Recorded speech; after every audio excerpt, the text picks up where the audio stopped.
menurut lisan Amirul Mukminin Ali bin Abi Thalib alaihi salatu wassalam. Sebagaimana kita ketahui bahwa Allah Subhanahu wa taala ketika menciptakan Adam mengatakan kepada para malaikat, inni ja'ilun fil ardi khalifah. Aku ingin menjadikan di atas muka bumi ini seorang makhluk yang aku sebut sebagai khalifah. Yakni khalifah adalah yang merepresentasikan Tuhan di muka bumi. Khalifah yang dimaksud bukan semua manusia tentunya. Manusia adalah makhluk yang punya kemampuan untuk sampai kepada tingkatan khalifah, kepada maqam khalifah. Tapi tidak semua manusia itu adalah khalifah. Sebagaimana kalau kita katakan sarjana itu adalah orang yang bisa dimasukkan ke dalam kelompok orang-orang pintar, tapi tidak setiap sarjana itu pintar. Orang kalau mau masuk kelompok intelektual maka dia harus punya pendidikan yang tinggi. Nah, kalau orang tidak memiliki pendidikan tinggi maka tidak mungkin dia bisa masuk ke dalam lingkungan intelektual. Tapi tidak setiap orang yang masuk perguruan tinggi menjadi intelek. Bisa jadi dia masuk perguruan tinggi gara-gara nyogok. Bisa jadi dia masuk perguruan tinggi kemudian dia setelah keluar dari perguruan tinggi justru dia terkena Alzheimer atau apa sehingga lupa semua ilmunya sehingga dia tidak bisa masuk kalangan intelektual. Tapi yang bisa disebut intelektual adalah yang punya pendidikan tinggi. Yang bisa menjadi khalifatullah adalah manusia, tapi tidak setiap manusia adalah khalifatullah. Makanya sangat naif kalau kita seringkali mendengar penceramah atau ustadz mengatakan bahwa kita makhluk manusia adalah khalifahnya Allah. Bukan. Khalifahnya Allah di muka bumi adalah dari jenis manusia, tapi tidak setiap manusia khalifatullah. Kedudukan khalifatullah itu adalah kedudukan yang sangat tinggi, bukan kedudukan yang gampang. Sebagaimana kalau kita misalnya ada seorang wali kota di satu kota, wali kota itu mau pergi dari kota itu, mau haji, umroh atau mau ziarah ke Karbala, dia menunjuk orang untuk menjadi pengganti dia untuk menjalankan pemerintahan di kota tersebut. Dia adalah khalifahnya sang wali kota. Tidak sembarang orang yang bisa menjadi khalifahnya wali kota. Tukang cendol mungkin akan ditunjuk oleh wali kota untuk menjadi khalifahnya dia. Tidak.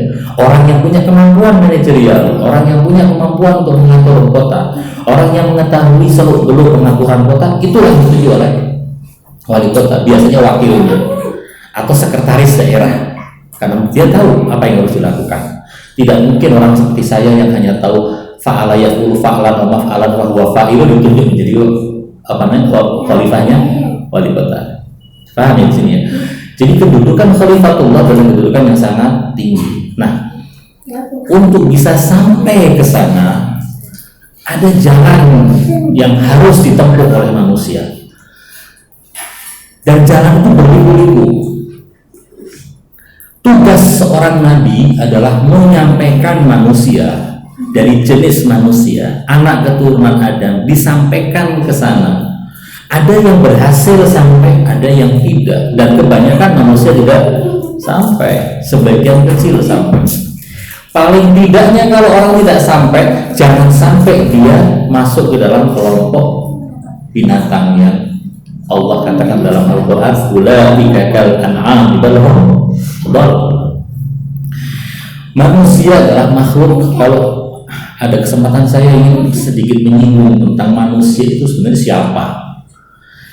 Ada beberapa kelompok orang mengatakan manusia itu adalah makhluk yang paling mulia. Lalu orang-orang ini mengatakan bukti kemuliaan manusia adalah firman Allah, walaqad karramna bani Adam, kami sungguh telah memuliakan anak Adam. Jika manusia itu makhluk yang paling mulia, kenapa Allah mengatakan tsumma radadnahu asfala safilin? Kenapa Allah mengatakan tentang manusia juga ulaika kal an'am bal hum adallu sabila? Kenapa Allah Subhanahu wa taala mengatakan kepada manusia semacam itu ulaika masaluhum kamatsalil kalb in tahmil 'alaihi yalhad aw tadruk yalhad, disamakan seperti anjing, disamakan seperti himar, seperti keledai dalam surat Jumat ya. Orang-orang yang memikul Taurat, memikul kitab, tapi tidak melaksanakan dan tidak mengetahui isinya, maka dia seperti himar yahmil asfar. Mathalul ladzina humilut Taurat tsumma lam yahmiluha kamathalil himar yahmilu asfar. Itu manusia, bukan makhluk yang lain. Jadi kalau dikatakan manusia itu makhluk yang paling mulia, tidak benar. Loh, bagaimana dengan firman Allah walaqad karramna bani Adam? Iya, Bani Adam itu punya potensi kemuliaan, punya potensi kehormatan. Yang menggunakan potensinya dia terhormat, yang tidak menggunakan potensinya dia tidak terhormat.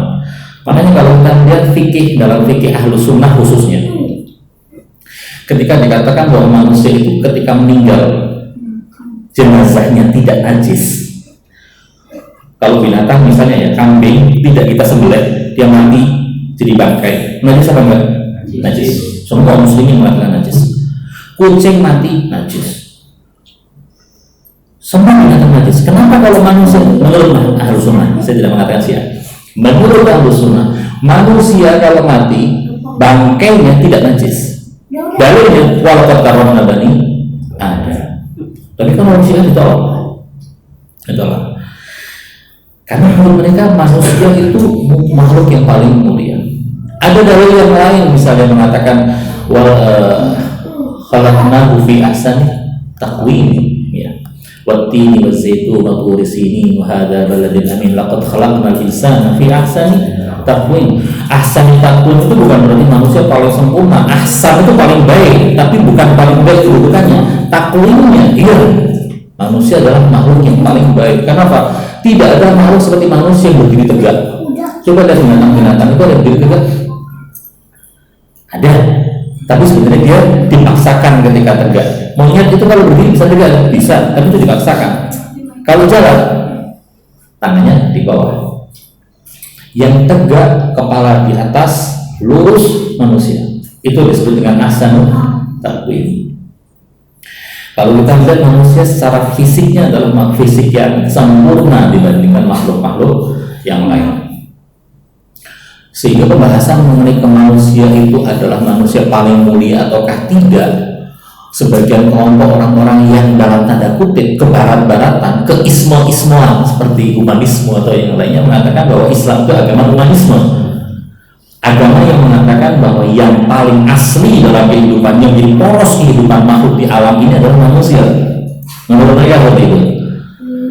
Apakah Islam mengatakan itu?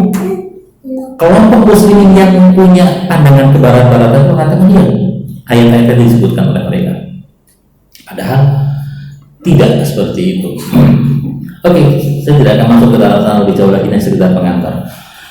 Untuk menjadi makhluk yang paling mulia, untuk menjadi makhluk yang mendekati kedudukan khilafatullah di muka bumi, ada jalan berliku-liku yang harus ditempuh seorang manusia. Dan jalan itu bisa ditempuh dengan dua cara. Orang tidak tahu jalan itu. Ketika orang mau sampai ke satu jalan, dia harus tahu jalannya. Kalau nggak tahu jalannya, nggak mungkin akan sampai. Dulu saya pertama-tama kesini selalu kesasar ya Pak Cito ya. Selalu kesasar. Dan 2 kali saya kesini kesasar. Kali ketiga sudah pintar. Ketika akan pergi ke suatu tempat, orang harus tahu alamatnya. Nah, sekarang manusia dituntut untuk menjadi khalifatullah. Jalannya harus tahu. Ada 2 jalan ada 2 cara untuk mengetahui jalan. Yang pertama cara akal, yang kedua cara dari luar. Riwayat dari Imam Shadiq alaihissalam menyebutkan Allah memberikan 2 nabi bagi manusia. 1 nabi di dalam dirinya, 1 nabi di luar. Nabi yang di luar kita tahu Adam, Idris, Nuh, Soleh, dan yang lain. 124.000 nabi, 313 orang rasul dan 5 orang nabi ulul azmi. Selain daripada nabi yang di luar, manusia itu punya nabi dalam dirinya, yaitu akal. Di dalam kitab Al-Kafi, Usul Kafi disebutkan pentingnya masalah akal, karena akal adalah yang menunjukkan manusia kepada kebenaran. Cuman akal saja nggak cukup. Akal saja nggak cukup. Tidak ada orang secerdas apapun, tidak ada orang yang sepintar apapun, yang otaknya sebrilian apapun yang bisa tahu kenapa orang harus salat subuh 2 rakaat, salat zuhur 4 rakaat. Orang tidak akan pernah tahu untuk jalan ke arah sana. Akal menunjukkan tentang Tuhan, keharusan untuk mencari Tuhan, keharusan untuk menyembah kepada Tuhan, bahwa Tuhan itu ada, bahwa Tuhan itu esa, bahwa Tuhan itu begini, bahwa harus ada kenabian, harus ada hari akhir, itu akal menjawab. Tapi akal tidak bisa tahu bahwasanya untuk sampai ke sana jalannya harus selalu sholat 5 waktu, puasa Ramadan, haji, umroh, zakat, humus, dan yang lain-lainnya. Akal tidak mampu. Perlu ada nabi yang kedua, itu nabi yang dari luar. Nabi itu tujuannya adalah untuk ke sana. Nah, karena misi nabi yang sangat besar inilah Allah Subhanahu wa Ta'ala harus menyiapkan segala sesuatunya supaya manusia yang non-nabi, yang ingin dibawa nabi ke arah yang tinggi itu bisa mendapatkan kesempatan. Salah satu contohnya begini, coba kalau kita mau mengikuti seorang nabi, nabinya adalah nabi yang suka lupa. 3 jam yang lalu ngomong apa, sekarang ngomong yang lain lagi. Kira-kira kita mau nggak beriman pada nabi yang semacam ini? Salah satu contohnya, kalau misalnya nabinya wajahnya jelek sekali, orang melihat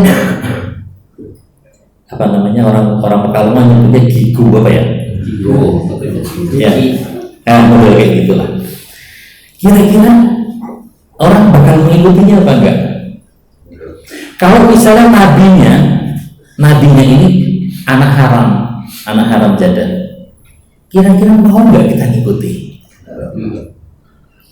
Kalau seandainya nabinya itu tukang menggak homer misalnya, kira-kira kita mengikuti apa enggak? Berarti nabi itu untuk bisa diikuti harus ada mukadimahnya. Secara fisik juga harus mendukung. 2, secara akhlak harus mendukung. 3, secara keluarga harus mendukung status sosial. 4, secara garis keturunan juga harus mendukung. Secara perilaku juga harus mendukung. Dan masih banyak faktor-faktor lain sehingga orang tertarik untuk mengikuti nabi itu. Inilah kemudian yang disiapkan oleh Allah Subhanahu wa Ta'ala. Kalau kita mau melihat sejarah para nabi, rata-rata nabi itu seperti itu, memenuhi semua syaratnya. Ada nabi yang sedemikian memenuhi syarat sampai seperti Nabi Yusuf, orang lihat lupa bahwa yang dilihat dia sedang memegang pisau, memotong-motong tangannya. Gara-gara apa? Sibuk matanya untuk melihat keindahannya Yusuf.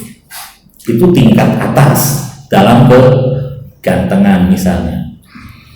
Ada yang dalam kesalehannya sedemikian orang terkesima dengan dia, walaupun orang kafir terkesima. Kalau tidak salah Nabi Saleh, di dalam Al-Quran saya lupa Nabi siapa, kalau tidak salah Nabi Saleh, ketika kaumnya sang Nabi itu berhadapan dengan Nabi yang mengajak kepada kebenaran, mereka mengatakan, wahai Saleh, wahai Nabi, engkau yang mengaku sebagai Nabi ini, sudah deh, biarkan kita menyembah Tuhan-Tuhan kita, gak usah ngurusin kita. Sekarang kita bermusuh-musuhan denganmu gara-gara misi yang kamu sudah jalankan. Padahal dulu qad kunta fina marjuwan qabla hadza. Sebelum kau mengaku sebagai nabi ini, kamu itu dulu orang yang kita harapkan menjadi pemimpin kita di masa depan. Qad kunta fina marjuwan qabla hadza.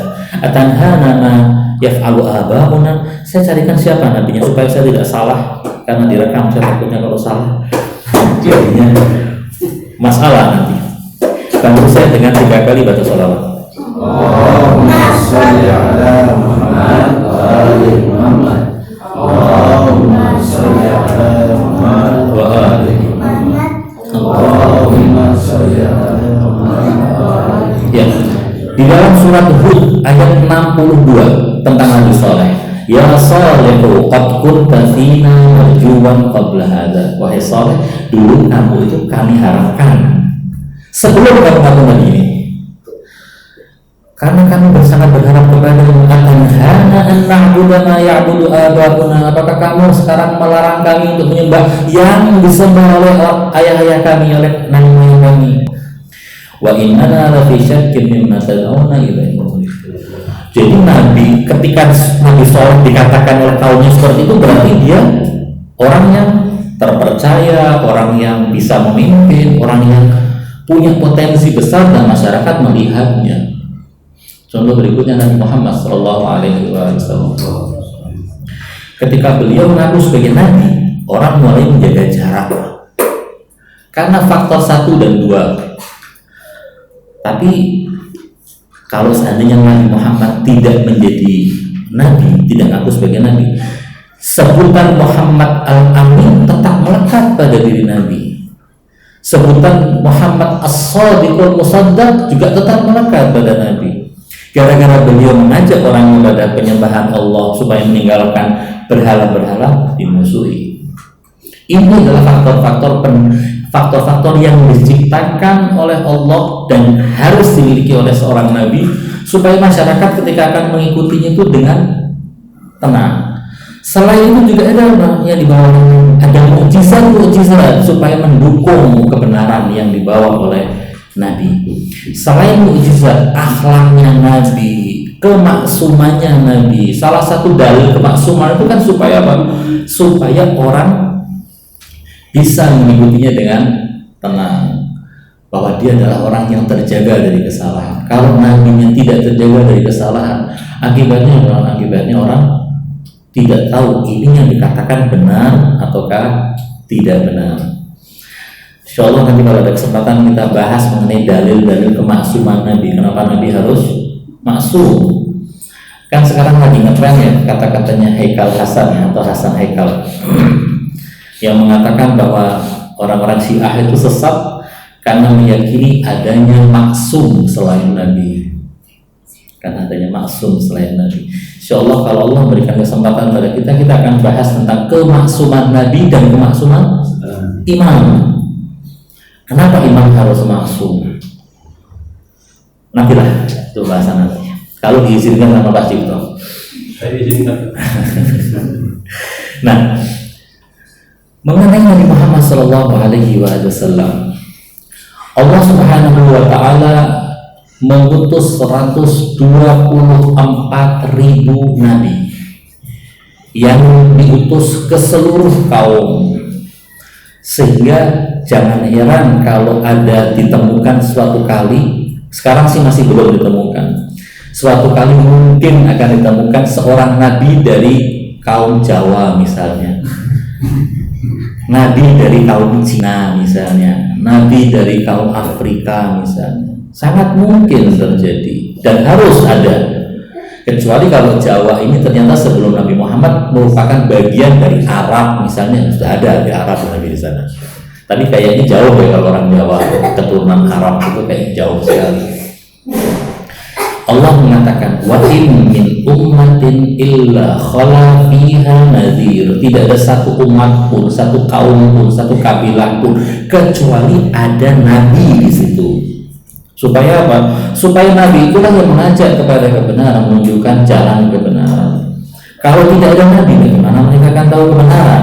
Ingat, kita punya petunjuk kebenaran ada dua, satu akal, satu nabi yang di luar. Akal ada, nabi harus ada. Nah, dari apa yang sudah dipaparkan ini yang merupakan mukaddimah dari saya, bisa dikatakan bahwa tidak ada satupun hal yang bisa mengakibatkan misi Nabi itu gagal kecuali disingkirkan oleh Allah. Supaya manusia bisa diangkat ke sana. Puncak daripada silsilah para nabi adalah Rasulullah Muhammad SAW. Kenapa dikatakan puncak? Karena begini. Kalau kita mau melihat, saya kemarin membahas satu permasalahan mengenai para nabi. Orang ketika ditanya siapa nabi pertama, jawabannya siapa? Nabi Adam. Pertanyaan, Nabi Adam itu nabi atau bukan? Nabi itu apa sih definisinya? Yang mendapatkan wahyu. Dari kata-kata naba itu berita dari alam gaib kepada seseorang, itu disebut dengan naba. Orang yang mendapatkan berita gaib itu disebut dengan nabi. Karena ya bertemu dengan hamzah, maka hamzahnya berubah menjadi ya. Jadi bukan nabi lagi, namanya nabi. Nabi itu adalah orang yang mendapatkan berita dari langit, berita dari alam gaib. Nabi Adam mendapat berita dari langit ataukah tidak? Iya, karena Nabi Adam langsung dia berhubungan dengan Allah, berbicara langsung dengan Allah. Allah Subhanahu wa taala setelah menciptakan Adam, wa 'allama Adam asma'a kullaha, diajarkan. Kemudian didatangkan para malaikat, ambiuni ini asma'i haula'i in kuntum shadiqin. Mereka nggak bisa jawab. Lalu Allah mengatakan pada Adam, ya Adam ambihum bi asma'ihim. Berarti ada berita langsung dari Allah kepada Adam. Dari sisi ini Adam adalah seorang nabi. Lalu kemudian kalau kita melihat dalam teologi, dalam ilmu kalam, akan kita dapati setiap kaum, setiap umat yang mengikuti Allah dan menyembah Allah pasti punya syariat. Dan syariat kita adalah syariatnya Nabi Muhammad. Sebelum syariat Nabi Muhammad ada syariatnya Nabi siapa? Isa. Sebelum syariat Nabi Isa ada syariatnya Nabi Musa. Likullin ja'alna minkum syir'atan wa minhaja. Setiap kaum, setiap umat itu pasti ada syariatnya. Di sini muncul masalah. Syariat pertama yang Allah turunkan kepada umat manusia itu syariatnya siapa? Kita tahu ada berapa nabi ulul azmi? 5. Nuh, Ibrahim, Musa, Isa, dan Rasulullah Muhammad SAW. Nabi Nuh dengan Nabi Adam jaraknya ratusan tahun. Berarti sebelum Nabi Nuh belum ada syariat. Lalu bagaimana manusia pada zaman itu? Bagaimana manusia? Karena kita di dalam syariatnya Nabi Muhammad, masuk ke MLM aja hukumnya haram. Masuk MLM hukumnya haram. Masuk ke bank, naruh uang di bank untuk mendapatkan bunga dari bank, haram hukumnya. Transaksi kita dengan orang harus tanya sama Ustadz, ini transaksinya halal apa tidak? Kenapa? Kompleks permasalahan yang dihadapi oleh umat.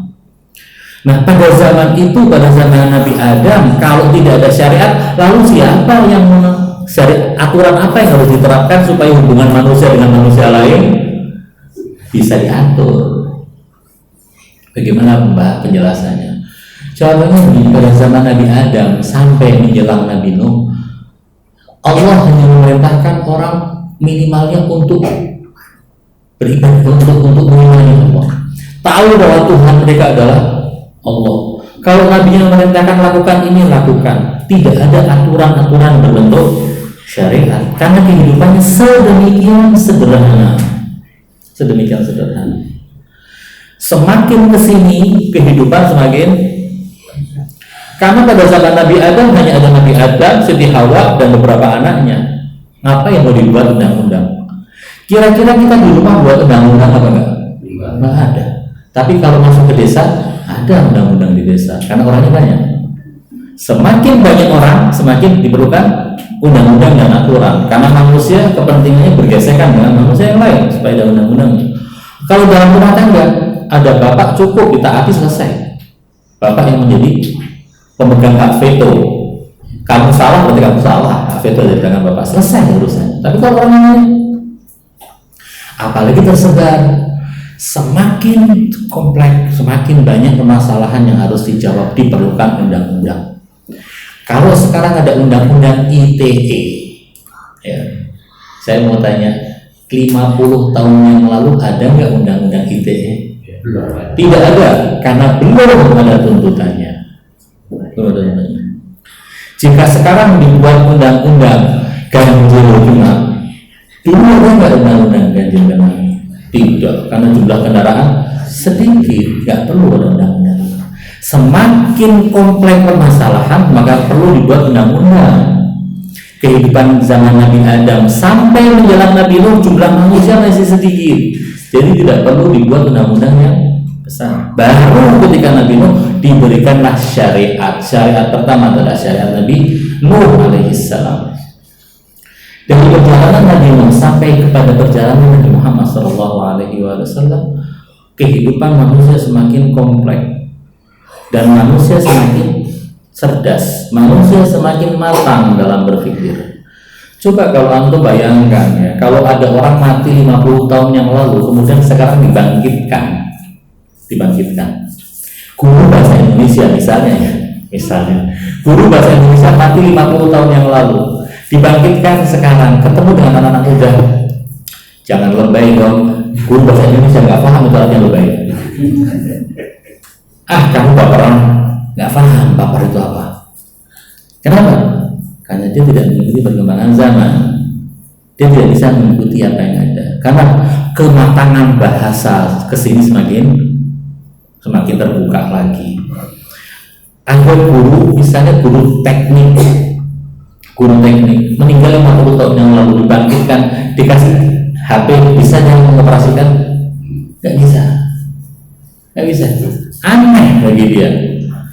Kalau ada orang yang menjadi penanggung jawab urusan transportasi pada zaman Gajah Mada dulu, urusan transportasinya Majapahit di tangan dia, sekarang disuruh mengoperasikan mobil, bisa? Tidak bisa. Kenapa? Karena tidak mengikuti perkembangan itu.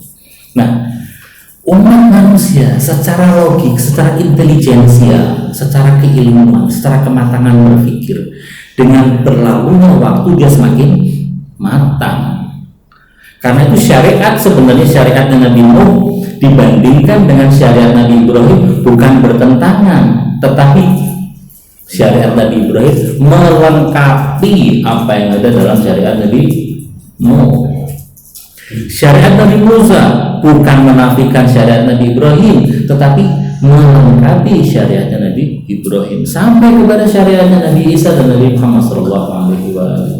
Syariat yang diturunkan kepada Nabi Muhammad SAW adalah syariat yang sudah disempurnakan, yang mana walaupun manusia pada zaman Nabi Muhammad hidup dengan manusia di zaman ini, kematangannya manusia di zaman ini lebih matang, tapi yang dilakukan oleh Nabi Muhammad adalah menjelaskan segala sesuatunya melalui beliau dan melalui para imam yang setelah beliau 12 imam, diberikan aturan-aturan yang manusia, para umat Islam ini bisa mengembangkan aturan-aturan itu untuk menjawab tuntutan zaman.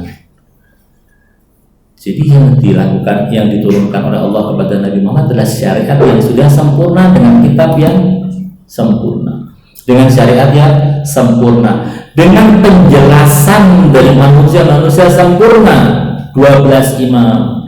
Disinilah kita mengkritik orang-orang ahlu sunnah yang mengatakan bahwasanya dengan syariat Nabi Muhammad selesai, nggak perlu lagi ada penyambung lidahnya Nabi, nggak perlu ada maksum setelahnya, tidak perlu ada imam setelahnya, semua diserahkan kepada umat. Lalu Nabi Muhammad 23 tahun belum berhasil untuk menjelaskan Al-Quran, seluruh Al-Quran loh. Nabi Muhammad itu punya umat yang terbuka, jumlahnya banyak itu setelah Fathu Makkah. Sebelum Fathu Makkah jumlah umat Islam sedikit, dan antara Fathu Makkah dengan kematian Rasulullah hanya 2 tahun selisihnya. Apakah dalam 2 tahun beliau punya kesempatan untuk menjelaskan Al-Quran secara keseluruhan? Nggak mungkin. Apalagi yang dihadapi oleh manusia-manusia yang mantan jahiliyah. Cara berpikirnya sangat sederhana dan cenderung ke goblok. Bagaimana akan bisa menjelaskan Al-Quran kepada mereka? Harus ada rentang waktu yang cukup panjang, dan itulah rentang waktu yang dimiliki oleh para imam maksum untuk menjelaskan Al-Quran dan ajaran Islam. Disinilah teori imamah menemukan jalannya, Jangan jauh-jauh. Khalifah Umar bin Khattab, orang Arab asli, hidup pada zaman Nabi, masuk Islamnya sebelum di Madinah, masih di Mekah, masuk Islam. Ketika beliau menjadi khalifah, berhadapan dengan ayat Al-Quran, wa fakihatan wa abba, wa fakihatan wa abba. Nggak tahu artinya abba itu apa. Padahal orang Arab hidup pada zaman Nabi, kata abba saja dia nggak tahu artinya. sampai bertanya kepada Imam Ali bin Abi Thalib, dan Imam Ali bin Abi Thalib menjelaskan maknanya. Bagaimana dengan orang yang non-Arab seperti kita? Ada ayat Al-Quran yang jelas mengatakan begini, wa in kuntum junuban fattahharu. Kalau kalian dalam keadaan junub, maka kalian harus mensucikan diri kalian. Satu orang sahabat bernama Ammar bin Yasir memahami ayat ini, mensucikan kalau tidak ada air menggunakan apa? Pasir tanah. Dia pergi bersama satu rombongan, ada Umar bin Khattab di situ, ada Ammar bin Yasir di situ. Ammar junub, Umar juga junub pada saat itu. Bangun tidur tidak ada air untuk mandi karena mau sholat. Ammar bin Yasir gulung-gulung di pasir, kayak mandi dengan pasir, karena menggunakan meyakini pasir menggantikan air. Umar bin Khattab mengatakan enggak seperti itu. Ketika tidak ada air ya sudah, itu kan kalau ada air, kalau ada air ya saya nggak sholat, nanti sholat kalau ada air saya mandi kemudian saya sholat. Bayangkan di zaman Nabi ada dua sahabat besar yang masuk Islamnya di waktu di Mekah sebelum di Madinah. Ternyata dalam masalah mandi junub saja gara-gara tidak ada air mereka berbeda pendapat. Di sinilah perlu ada penjelasan, dan Nabi belum mendapatkan kesempatan sampai kisah itu terjadi. Ketika kisah itu terjadi baru Nabi menjelaskan begini dulu masalahnya. Jadi perlu ada kejadian Nabi menjelaskan. Lah kalau mau menunggu ada kejadian itu perlu Nabi yang usianya 300 tahun. Padahal Nabi dikasih kesempatan hidup oleh Allah 63 tahun. Inilah masalah imamah. Perlunya masalah imamah. Nah, kemudian Nabi Muhammad SAW, syariat yang diturunkan oleh Allah kepada Rasulullah Muhammad SAW yang sekarang ini ada, Allah Subhanahu Wa Taala menitipkan syariat ini kepada manusia yang bukan sembarang manusia. Saya ingin mengajak ikhwan dan akhwat untuk melihat apa sih yang dikatakan oleh Imam Ali bin Abi Thalib berkenaan dengan Rasulullah Sallallahu Alaihi Wasallam. Yang menarik di dalam kitab Nahjul Balaghah. Nahjul Balaghah itu kan kumpulan kata-kata Imam Ali bin Abi Thalib. Salah seorang penulis syarah Nahjul Balaghah bernama Ibnu Abil Hadid, orang Mu'tazilah, orang Sunni Mu'tazilah, dia bukan Syiah, dia Sunni. Ibnu Abil Hadid bertanya kepada gurunya, wahai guruku, aku heran dengan Ali bin Abi Thalib. Di antara semua sahabat Nabi tidak ada orang yang mensifati Nabi sedemikian agung seperti Ali bin Abi Thalib. Dan aku tidak pernah menemukan seorang sahabat Nabi pun yang ketika berbicara tentang Nabi sedemikian menunjukkan cintanya yang dahsyat kepada Nabi, kecuali Ali bin Abi Thalib. Ada beberapa ungkapan Imam Ali bin Abi Thalib yang ingin saya bacakan pada kesempatan ini untuk melihat sebenarnya apa sih yang ada pada diri Nabi sehingga kita dibukakan pintu oleh Allah untuk mudah mengikuti Nabi. Bahwa kalau kita mengikuti beliau tidak mungkin akan salah, karena segala pintu yang membuat kita ragu tentang kebenaran Nabi Muhammad ini ditutup oleh Allah SWT. Imam Ali mengatakan begini tentang Rasulullah SAW. Fastauda'ahum, pertama mengenai para nabi dulu. Fastauda'ahum fi afdali mustauda'. Allah Subhanahu Wa Taala ketika akan mengutus seorang nabi, akan dipilih nabi itu dari suatu tempat yang paling baik. Karena manusia itu ketika mau diciptakan ada dua tempat yang akan ditempati oleh manusia sebelum lahir ke dunia. Satu, sulbi ayahnya. Dua, rahim ibunya. Dua tempat yang pernah kita tinggal di sana dalam bentuk sebelum menjadi manusia. Allah Subhanahu Wa Taala fastauda'ahum fi afdali mustauda'. Benih yang akan berubah menjelma di kemudian hari menjadi nabi, semua nabi dipilih oleh Allah dan dititipkan di sulbi yang terbaik. wa aqarrahum fi khairi mustaqar. Lalu kemudian dari sulbi itu ketika sudah keluar dari ayah, dimasukkan di suatu rahim yang rahim terbaik. Makanya menurut keyakinan Syiah, tidak ada satu nabi pun yang ayahnya musyrik. Tidak ada satu nabi pun yang ibunya musyrik. Tidak ada satu nabi pun yang ibunya berzina. Tidak ada satu nabi pun yang ayahnya peminum khamr. Tidak ada. Semua nabi ayahnya pasti muwahhid. Semua nabi ibunya pasti muwahhid. Setiap nabi ayah dan ibunya pasti soleh. Dan itu sampai ke atas. Karena Allah tidak akan sembarangan memilih benih. Nah kalau sembarangan memilih benih gampang, di terminal aja diambil satu orang jadikan nabi, dimaksumkan, selesai. Dipilih oleh Allah. Fastauda'ahum fi afdali mustauda' wa aqarrahum fi khairi mustaqar. Lalu beliau menjelaskan begini, apa yang dimaksud dengan tempat titipan dan tempat tinggal tadi? Beliau mengatakan tanasakhathum karaimul aslab. Sulbi orang-orang yang soleh yang dipilih oleh Allah untuk menciptakan benih. Benih itu kan tercipta dari makanan manusia, ya kan? Benih sperma itu kan tercipta dari makanan manusia. Dan makanan manusia itu yang menciptakan adalah benih itu menciptakan adalah tubuh manusia. Dipilih sulbi yang dimiliki oleh orang-orang yang terbaik sehingga tercipta benih yang terbaik. Kemudian dipindahkan kemana? Ila mutahharatil arham, ke rahim-rahim suci. Ini keyakinan ahli bait. Kullama madha minhum salafun qama minhum bidinillahi khalafun. Di sini Imam Ali mengatakan yang namanya para nabi itu dari mulai Nabi Adam sudah dipilih, ini dari jalur ini yang akan ada nabinya, dari jalurnya akan ada nabi. Terus orang yang baik-baik, orang yang soleh-soleh, sampai ada pada saatnya benih yang terbaik disul di manusia terbaik. Di saat itu dipindahkan ke rahim terbaik di zaman itu, muncullah seorang nabi. Nggak sembarangan. Jadi nggak ada nabi itu dulunya preman kemudian tobat masuk jadi nabi, itu nggak ada. Nggak ada ceritanya seperti itu. Ya.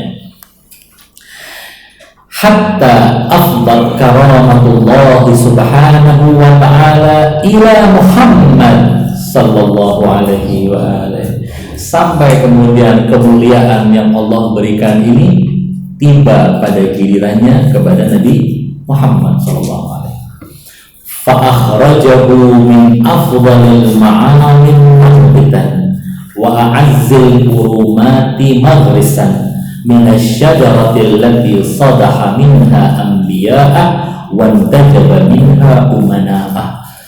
Di antara semua garis keturunan ini yang terbaiklah yang dipilih oleh Allah untuk dititipi atas dunia, manusia terbaik. Di antara garis yang Allah dari garis itu menurunkan para nabi, dipilih rahim yang terbaik untuk mendapatkan titipan benih dari sulbi yang terbaik, dan itulah Rasulullah SAW. Sehingga dengan kata-kata ini mentah apa yang dikatakan oleh sebagian orang yang menuduh Nabi Muhammad ayah dan ibunya di neraka. Alhamdulillah. Karena ada orang-orang meyakini itu ya. Kalau seandainya kita katakan kepada dia bapak ibumu di neraka, marah dia. Tapi kenapa dia tidak cemburu jika Nabi Muhammad dikatakan ayah ibunya masuk neraka? Kita mungkin lebih rela orang tua kita masuk neraka dibandingkan orang tuanya Nabi Muhammad masuk neraka. Kalau saya milih seperti itu, kalau saya suruh pilih ayah saya di neraka atau ayahnya Nabi Muhammad, saya pilih ayah Nabi Muhammad surga, bukan ayah saya. Kenapa? Karena itu yang menjadi penghubung kita dengan Allah. Terus ayahnya mau dinistakan, kan sangat keterlaluan. Di sini pula lah mentah apa yang dikatakan oleh sebagian orang. Karena sebagian orang yang mengatakan ayahnya Nabi masuk neraka, dalilnya adalah Nabi Ibrahim. Nabi Ibrahim itu ayahnya pembuat patung. Kemudian Nabi Ibrahim mengatakan kepada ayahnya, ya abati lima ta'budu ma la yanfa'ukum syai'an wa la yadurrukum uffin lakum wa lima ta'buduna min dunillah. Wahai ayah, kenapa kau menyembah sesuatu yang tidak bisa mendatangkan manfaat dan tidak bisa mendatangkan mudarat buat kalian, yaitu berhala. Kemudian Nabi Ibrahim diancam oleh ayahnya, kalau kau tidak selesai gitu akan akan aku lempari kau dengan batu, katanya, akan dirajam. Lalu Nabi Ibrahim mengatakan, oke deh, saya mau debat dengan ayah. Tapi kata Nabi Ibrahim, riwayat mengatakan Nabi Ibrahim dalam keadaan sedih, lalu mengatakan, sa'astaghfiranna laka rabbi, aku akan mintakan ampun kepada Allah untukmu, wahai ayah. Lalu kemudian ayahnya setelah meninggal Nabi Ibrahim istighfar untuk ayahnya, dilarang oleh Allah, jangan istighfar, dia orang kafir. Wa ma kana istighfaru Ibrahim li abihi illa an mau'idatin wa'adaha iyyah falamma tabayyana annahu aduwwun lillah tabarra'a minhu. Nabi Ibrahim sempat istighfar untuk ayahnya, tapi ketika sudah tahu bahwa ayahnya itu adalah orang kafir dan Allah, jangan diistighfari untuk ayahmu itu. Nabi Ibrahim tidak lagi istighfar untuk ayahnya. Yang dilakukan Nabi Ibrahim beristighfar untuk ayahnya karena sudah janji dia akan istighfar untuk ayah. Di sinilah para mufassir ahlu sunnah, sebagiannya bukan semuanya, mengatakan ayahnya Nabi Ibrahim kafir dan masuk neraka. Al-Quran mengatakan abad, ya abadi, wahai ayah. Bagaimana dengan pendapat ulama-ulama Syiah? Ulama-ulama Syiah mengatakan tidak mungkin ayahnya Nabi Ibrahim kafir dengan teori tadi. Apalagi ada teori yang mengatakan Nabi Ibrahim ini ayahnya Nabi Muhammad, kakeknya Nabi Muhammad. Nabi Muhammad itu keturunan Nabi Ismail, dan Ismail bin Ibrahim alaihissalam. Jadi tidak mungkin kalau Nabi Ibrahim itu ayahnya kafir. Dalilnya apa? Dalilnya huwallazi yaraka hina taqum wa taqallubaka fis sajidin. Allah lah yang melihat engkau saat engkau berdiri beribadah dan perpindahanmu dari satu sufi ke sufi yang lain, yang mana orang-orang yang membawa benih adalah orang-orang yang sujud kepada Allah. Wa taqallubaka fis sajidin. Ini dalil yang jelas dari Al-Qur'an yang menunjukkan Nabi Muhammad itu benih yang dibawa oleh Abdullah sampai ke Nabi Adam adalah manusia-manusia muwahhid, mereka beragama tauhid, menyembah Allah Subhanahu wa taala. Lalu bagaimana dengan ayat Al-Qur'an yang mengatakan ayahnya Nabi Ibrahim itu kafir? Jawabannya adalah begini. Kadang orang menyebut ayah itu gara-gara orang itu yang mengasuh kita. Kita memanggil orang yang mengasuh kita dengan sebutan ayah. Jadi Nabi Ibrahim itu dari kecil diasuh oleh siapa? Oleh Azar.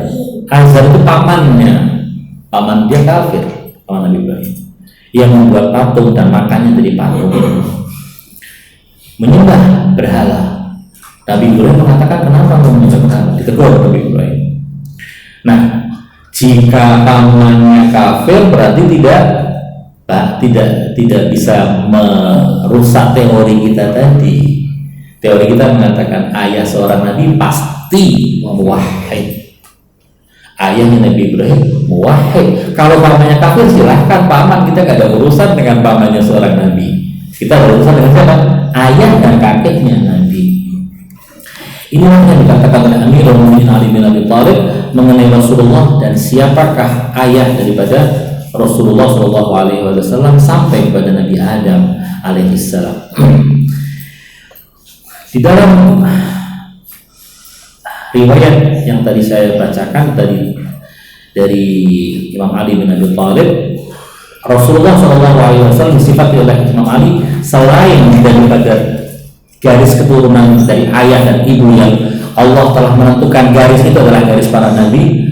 Nabi Ali yang mengatakan dari garis itulah Allah juga menentukan itratahu khairul itar, keluarganya adalah sebaik-baik keluarga, wa usratuhu khairul usar, dan keluarganya adalah sebaik-baik keluarga, wa syajaratuhu khairus syajar, dan pohonnya adalah sebaik-baik pohon. Ini dikatakan oleh Maulana Amirul Mukminin tentang Rasulullah Shallallahu Alaihi Wasallam.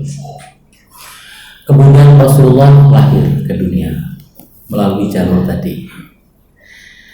Yang menjadi permasalahan, ada orang perbedaan pandangan Ahlus Sunnah dengan Syiah mengenai Nabi Muhammad itu, tahu nggak letaknya di mana? Letaknya begini. Rasulullah di mata Ahlus Sunnah umumnya, saya tidak mengatakan seluruh Ahlus Sunnah, umumnya Ahlus Sunnah meyakini Rasulullah itu adalah yang difirmankan Allah di akhir surat Al-Kahf. Qul innama ana basyarun mithlukum. Katakan, aku tidak lebih dari manusia seperti kalian. Di sini Ahlus Sunnah berhenti. Syiah melanjutkan, yuha ilayya, aku mendapatkan wahyu. Lu Ahlus Sunnah nggak baca ayat ini? Baca, tapi penerjemahannya beda, penafsiran yuha ilayya berbeda. Bedanya begini. Ahlus Sunnah meyakini Rasulullah Shallallahu Alaihi Wasallam punya tugas mengantarkan manusia kepada Allah. Caranya mengambil wahyu dari Allah dan menyampaikan kepada umat, mengambil agama dan syariat dari Allah, mengajarkannya kepada umat. Selesai di sini. Karena itulah Ahlus Sunnah yakin dan sepakat.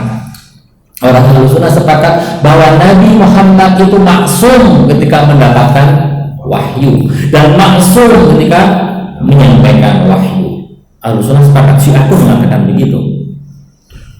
Tapi pertanyaan, kalau di luar wahyu maksum apa enggak? Di sini Ahlus Sunnah terbagi. Ada mengatakan enggak, ada mengatakan maksum. Syiah maksum dari pertama lahir sampai wafat. Dalam mana saja? Tidak. Dalam semua hal Nabi Muhammad itu maksum. Karena kata yuha ilayya diterjemahkan oleh Ahlus Sunnah dalam urusan wahyu saja, mendapatkan wahyu dan menyampaikan wahyu. Syiah menerjemahkan dan menafsirkan yuha ilayya lebih dari itu. Yuha ilayya itu mendapatkan wahyu. Orang mendapatkan wahyu harus punya kelayakan.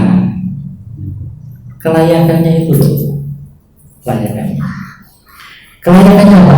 Dia harus menjadi manusia yang sempurna dalam semua hal. Makanya dia layak mendapatkan wahyu. Itu yang penting oleh penafsiran rata-rata ulama mufassirin Ahlus Sunnah. Yang penting Nabi maksum ketika menerima dan ketika menyampaikan. Syiah enggak, dalam semua hal maksum. Disinilah jangan heran jika dalam Ahlus Sunnah kita melihat ada riwayat. Kita nanti kalau ada kesempatan buka-buka bisa googling juga. Jangan heran dalam Ahlus Sunnah ada riwayat di dalam kitab Sahih Bukhari yang mengatakan Nabi Muhammad pernah lewat rumahnya Zaid bin Harithah, kamarnya Zainab istrinya Zaid yang sepupunya Nabi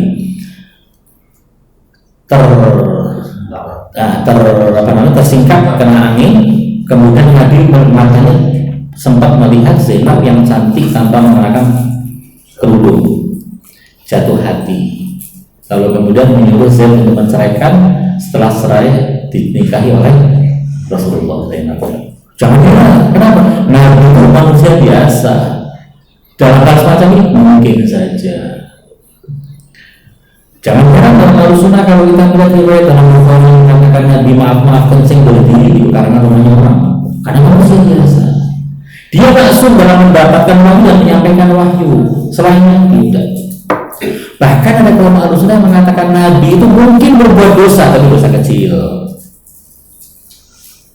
Jangan heran dalam Ahlus Sunnah kalau dari riwayat mengatakan Nabi Muhammad pernah sholat zuhur atau asar yang harusnya 4 rakaat, sholat berapa? 2 rakaat. Setelah 2 rakaat selesai dan salam, sahabat bertanya, ya Rasulullah, apakah engkau sholatnya kosor? Enggak, aku enggak kosor, aku di kota Madinah. Anda sika, apakah kau lupa? Enggak, aku enggak lupa. Ya Rasulullah, kalau tidak lupa dan tidak kosor, kenapa sholatnya 2 rakaat? Lalu Rasul bertanya pada sahabat yang lain, 2 rakaat atau sholatnya? Benar ya Rasulullah. Lalu Rasulullah melanjutkan 2 rakaat lagi, selesai sholatnya.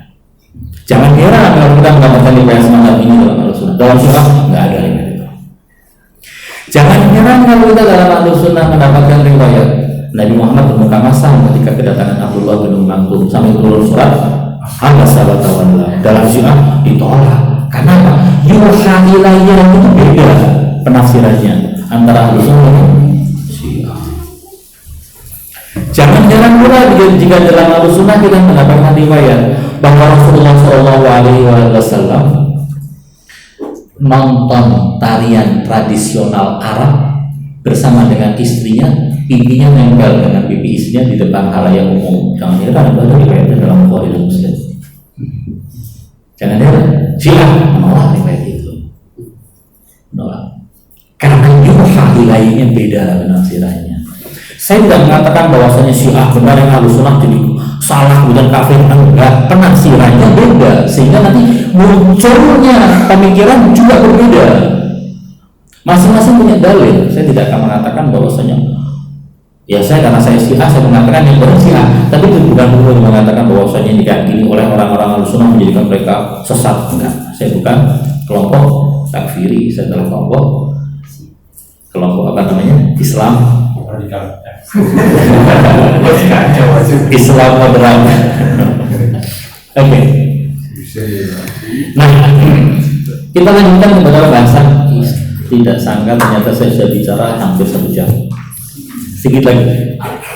Ini bahasan saya akan saya lanjutkan kalau Allah mengizinkan pada pertemuan yang akan datang. Kalau memang jadwal saya Pak Cip. Minggu depan ya kan, 2 minggu lagi saya nggak bisa, saya harus pulang kampung. Nah, di dalam masalah Rasulullah SAW tadi saya singgung lagi bahwasanya Imam Ali mengatakan Nabi Muhammad itu diutus dengan diciptakan oleh Allah lahir ke dunia dengan muqaddimah yang sedemikian tadi. Tujuannya satu, supaya pintu umat untuk mengikuti beliau terbuka, jangan tertutup. Makanya Nabi Muhammad itu orang yang paling ganteng, tampan. Nabi Muhammad itu kalau lewat satu jalan, orang tahu itu Nabi lewat sini. Kenapa? Bau wanginya Nabi. Nabi Muhammad itu kalau nggak pakai minyak wangi pun sudah wangi. Apalagi beliau mengajarkan kepada kita untuk beli minyak wangi. Kalau Nabi Muhammad jangan kenceng, kata orang Madura, jangan nampak, beli minyak wangi. Tidak ada israf dalam masalah minyak wangi. Itu yang diajarkan oleh Rasulullah itu kalau mau kemana-mana ngaca dulu rapi atau belum. Ngajarkan, beliau tak tanpa ngaca pun sudah ganteng. Lah kita sudah wajah pas-pasan, nggak mau ngaca, nggak mau sisiran. Diajarkan oleh Rasulullah. Kukunya dipotong, kumisnya dirapikan, jenggotnya dirapikan, pakaiannya bersih. Itu Rasulullah. Supaya apa? Manusia tertarik untuk mengikuti beliau. Zahirnya saja sudah cukup. Ada kisah begini nih sebagai penutup. Ada satu kisah.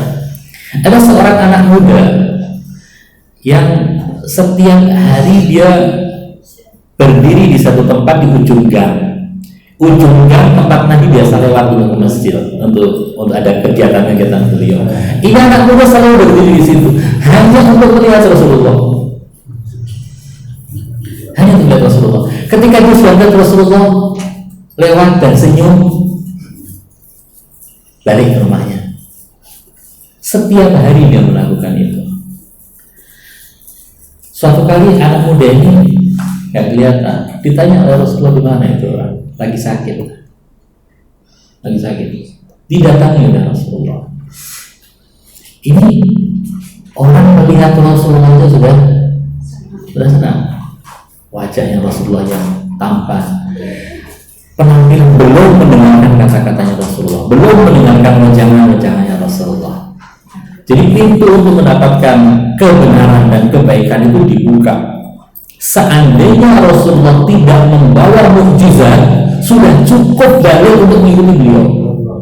Makanya kalau Anda mau melihat umat Islam pada zaman Nabi yang beriman kepada Nabi, rata-rata mereka beriman bukan karena mukjizat. Mukjizat itu adalah supaya membatalkan, membungkam omongan orang-orang yang menentang. Walaupun orang yang menentang itu dengan mukjizat tidak akan menjadi muslim. Yang menyuruh Rasulullah membelah bulan tidak jadi muslim. Yang menyuruh Rasulullah membelah pohon, membuat pohon datang kepada beliau sampai sujud, tidak jadi muslim. Tapi itu untuk membuktikan bahwasanya beliau seorang nabi. Orang-orang seperti Walid bin Mughirah. Walid bin Mughirah itu adalah seorang penyair, orang yang punya keahlian dalam ilmu sastra Arab.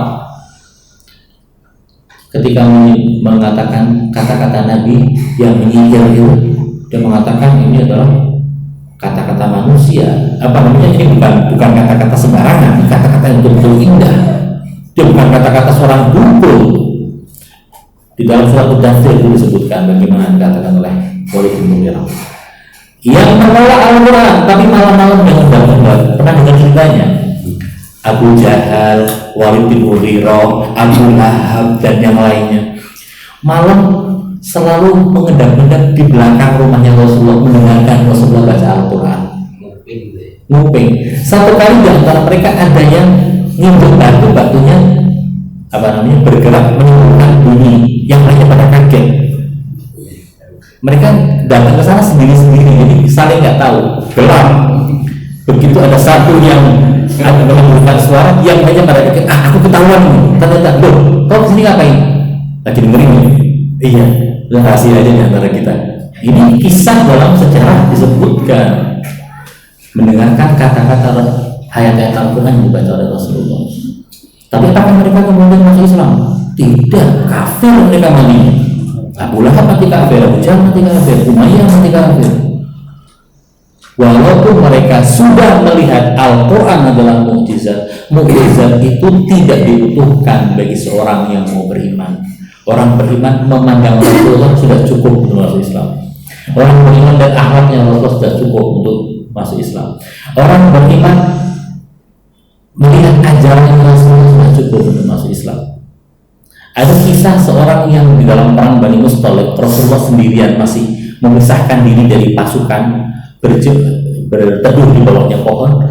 Rasulullah sedang tiduran, pedang Rasulullah sedang ditaruhkan di gantung, kan Rasulullah nggak tahu pedang. Orang datang ke tubuh Rasulullah dengan pedang di leher Rasul. Dia bertanya, ya Muhammad, siapa yang akan membebaskanmu? Siapa yang akan menyelamatkanmu? Sekarang pedang ada di tanganku dan nempel di lehermu. Dengan sekali itu pasukan mati. Rasulullah dengan tenang mengatakan, yang akan menyelamatkan aku Allah. Dia gemeter, jatuh pedangnya, dia ambil Nabi taruh di lehernya. Kalau sekarang siapa yang akan menyelamatkan? Tidak ada. Ambil pedang, pergilah. Masuk Islam langsung. Lihat apa akhlaknya Rasul. Tidak perlu mukjizat. Orang kalau mau masuk Islam tidak perlu mukjizat.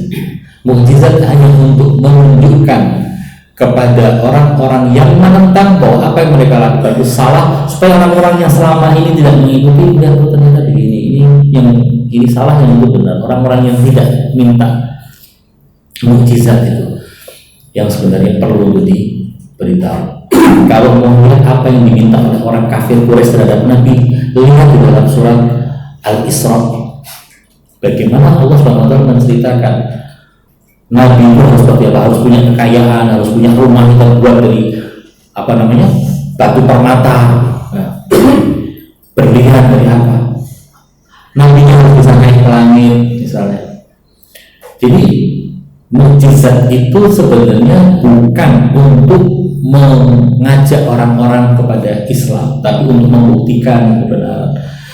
Ada pada diri Rasulullah keteladanan yang indah, akhlak yang indah, kata-kata yang indah, wajah yang indah, itu semua sudah cukup untuk menjadikan orang beriman kepada beliau. Insya Allah pada kesempatan yang akan datang saya ingin menceritakan satu hal menarik tentang persiapan yang telah Allah berikan kepada Nabi Muhammad untuk menjadi Nabi. Selain dari masalah nasab, masalah ayah-ayahnya, masalah akhlak beliau, masalah yang lainnya, ada beberapa yang disiapkan oleh Allah SWT untuk mengutus Nabinya Muhammad SAW. Dan semuanya akan saya ambil dari kata-kata Imam Ali bin Abi Thalib alaihissalam. Kita berharap pada Allah Subhanahu wa taala semoga Allah memberikan kita hari demi hari keimanan yang lebih kuat kepada Allah, kepada Rasulullah, dan kecintaan kepada Ahlul Bait alaihimussalam. Dan kita mohon kepada Allah Subhanahu wa taala semoga diberi kesempatan untuk berziarah ke makam manusia-manusia suci dan mendapatkan syafaat mereka kelak di hari kiamat nanti. Semoga Allah Subhanahu wa taala memasukkan kita kepada segala kebaikan dunia dan akhirat dan menjauhkan kita segala keburukan dunia dan akhirat. Semoga Allah Subhanahu wa taala mengampuni orang-orang tua kita, guru-guru kita, orang yang punya hak atas diri kita, tetangga-tetangga kita, teman-teman kita, mukminin dan mukminat. Semoga Allah mengabulkan semua permintaan kita, menunaikan semua hajat kita, memberikan kepada kita kelapangan rezeki, memberikan kepada kita kehidupan yang indah di dunia sebelum akhirat nanti. Aku qouli hadza wa astaghfirullahaladzim li wa lakum. Assalamualaikum warahmatullahi wabarakatuh.